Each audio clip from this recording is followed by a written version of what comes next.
Thanks for pressing play. On this episode of the Marketing Podstorm, let's take a look at the role of marketing in driving real, dramatic, impactful, important social change. You see, I believe that legendary marketing does more than just drive sales. And believe me, I'm a big fan of making the cash register sing. However, legendary marketing does more. It moves the world. And I would argue to you that the greatest marketers, the most legendary marketers, are actually category designers. They introduce the world to new ways of thinking, playing, and working. And for major societal change to happen, it requires new categories of thinking, what you might think of as very different points of view that move the world from the way it is today to the way we want it to be. Now, the recent brutal murder of George Floyd is yet another horrible example of racism in the United States of America and how law enforcement and the criminal justice system can be brutal for people of color in the U.S. As a matter of fact, according to the NAACP, Americans are incarcerated at more than 5 times the rate of African Americans, frankly, are incarcerated at 5 times the rate of white people. On this episode, let's dig into how marketing a provocative point of view to create a new category of social fabric that drives real societal change happens. And frankly, let's talk about how things like the battle against AIDS, the women's movement, and even the founding of the United States of America are actually acts of legendary marketing and what you might think of as category design.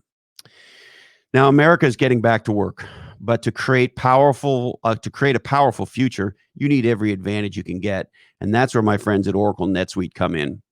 Whether you're doing hundreds of millions in business or just $1 million in business, NetSuite is for you. NetSuite is a complete business system in the cloud, and they have put together a playbook of the top strategies American companies are using to reopen. To receive your free guide, the 7 actions businesses need to take now, and to schedule a free product tour, visit netsuite.com/different. That's netsuite.com/different. Now, data has never been more valuable than it is right now. And my friends at Splunk want to help you bring data to everything, every question, every decision, and every action. Visit splunk.com/D2E as in data to everything. That's splunk.com/D2E. Now, hey ho, let's go. Welcome to Lochhead on Marketing, where we're trying the world's first marketing podstorm. 30 days of strategies and ideas to help you create the future of your choosing. Hey ho, let's go.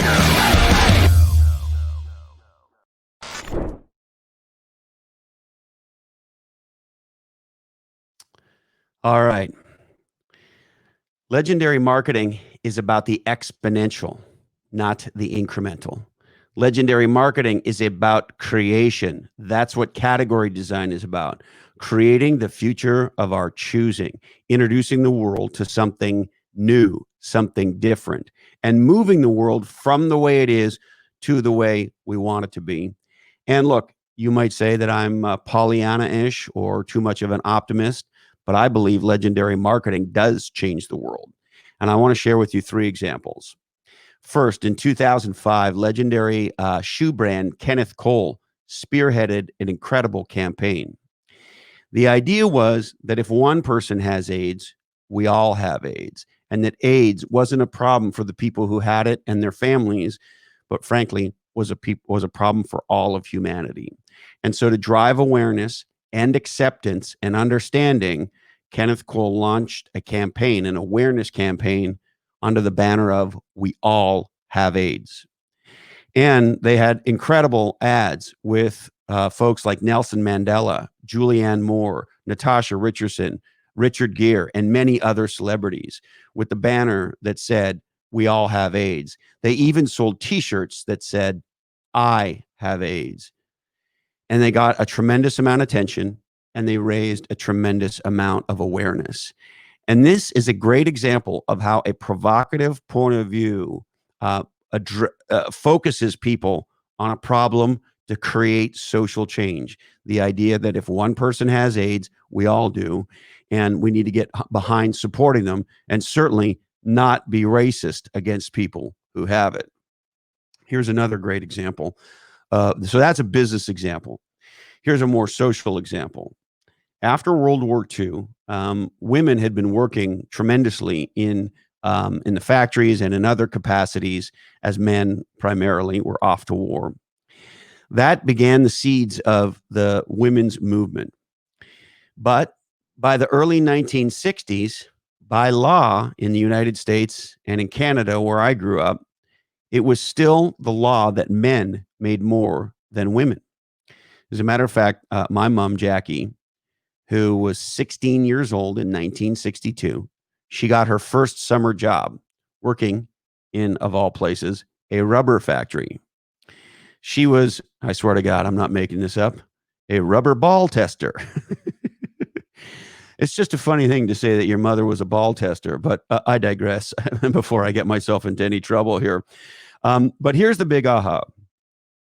She was paid 65 cents an hour.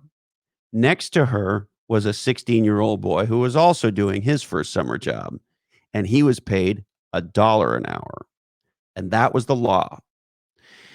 And I've asked my mom, I said, Mom, what line of bullshit were you fed to make it okay that he was making $1 an hour and you were making 65 cents an hour? And she said the point of view at the time, which was the law of the land, was that men had to provide for a family. And so they deserve more money. And also thinking that women, for the most part, just worked in an office, or in this case, a factory, for a short period of time, and they would be finding a husband, getting pregnant, and raising children and being homemakers. And so the law of the land was men made more than women. Then, as the women's rights movement and feminism really began to expand and take hold, a powerful point of view emerged to change thinking, to create a new category of work pay. And that point of view, that mantra, was called equal pay for equal work. That one sentence, what in business we might call a tagline, built on a point of view that everybody was equal and they needed to be paid the same, began to build momentum. And then by 1970, it became the law. And so in this case, a provocative and engaging point of view called equal pay for equal work caught fire and tipped. And then things changed. And as a result, what was legal became illegal. And so much so that if you did what the law used to be, which is pay men more than women, now you were doing something illegal. That's social change. That's category design at the social level, moving a society from the way it was to the way we want it to be. Now, let's go to the founding of the United States itself.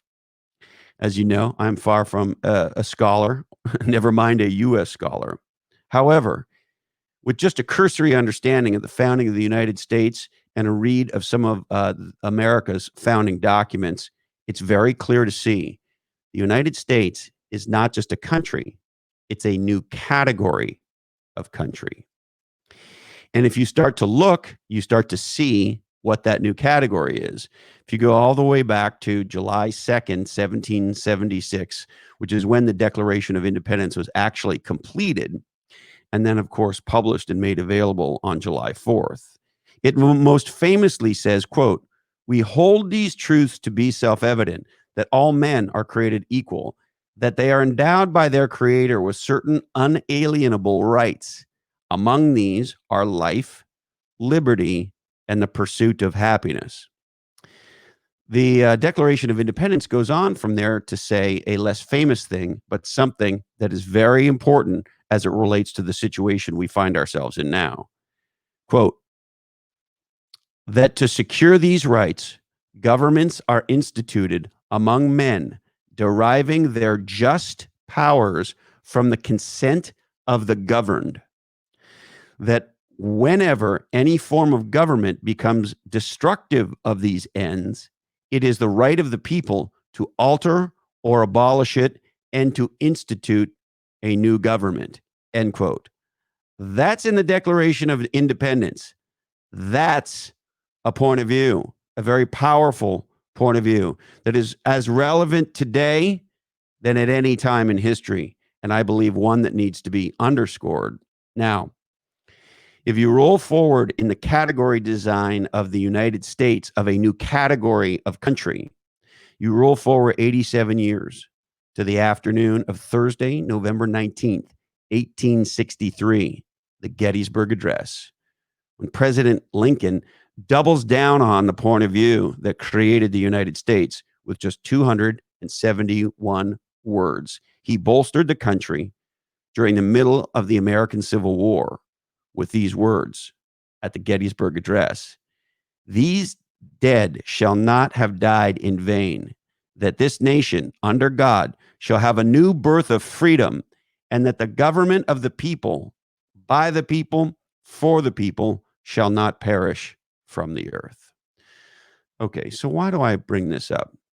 Whether it's Lincoln or the authors of the Declaration of Independence, Adams, Franklin, Jefferson, Sherman, and Livingston, they created a new category of country based on a point of view. And they were evangelists for that point of view and for a mission around this new quote unquote experiment in self-government. So what am I saying to you? Whether it's a legendary entrepreneur, artist, or social change agent, the question facing all of us in the United States, particularly, and frankly, around the world, is what kind of country and what kind of world do we want to design now? If you believe what I believe, that we are living in a cocoon time, that is to say, there was before February 2020, and there's going to be after February 2020, as America burns with protests in the street, and I would distinguish between a protest and a riot. For the record, I support the protesters, and I do not support the rioters. So as America burns and people protest and riot, and the whole world tries to grapple with C-19, what's the point of view now? Who are the evangelists on a mission? Who will step forward to lead the United States and, frankly, the world? And here's what I know.